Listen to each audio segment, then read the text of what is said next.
Soy, ngayong araw na to ay gaganapin ang aming graduation picture sa aming MA. Yes, you're right. Tama ang iyong narinig mga soy. Malapit na tayo makapag-graduate sa ating MA mga soy. By the way mga soy, nandito ako sa Angeles. Ang pangalan pala ng studio kung saan magpapag-grad pic ay Letrato Photo Studio. So yung mga soy, bago tayo magpa-take ng picture, sinusukat muna natin yung mga damit mga soy kung kasya ba sa atin, kung bagay ba ito sa atin. Yan yung una, yung long sleeve mga soy, tapos yung terno yan ay yung toga mga soy. Pero yung una ko sinuot dyan mga soy ay yung barong mga soy.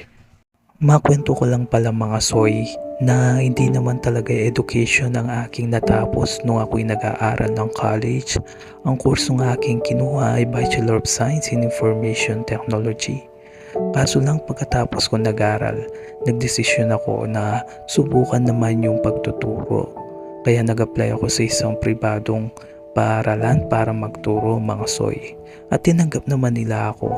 Nagturo ako doon ng subject ng ICT mga soy, wherein meron naman siyang relasyon sa aking natapos na kurso.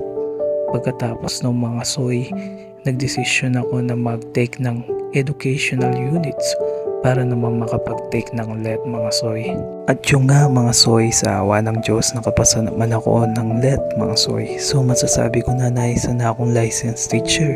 Kaya nga sinubukan ko na mag-apply sa public school mga soy. Sa awa naman ng Diyos, ako'y nakapasok sa public school. At ngayon, ito na, malapit na lang at matatapos ko na ang aking MA. Kaya tunay nga na mahal tayo ng Diyos at hindi niya tayo pababayaan. Basta't magtiwala lang tayo sa Kanya. Tunay nga yung Kanyang sinasabi sa Jeremiah 29:11. For I know the plans I have for you, plans to prosper you and not to harm you, plans to give you hope and a good future. Lahat ng bagay na ito ay para sa Kanyang kaluwalhatian, para sa aking nanay, para sa aking tatay na nasa langit na, at para sa mga kapatid ko at sa mga taong nagmamahal sa akin.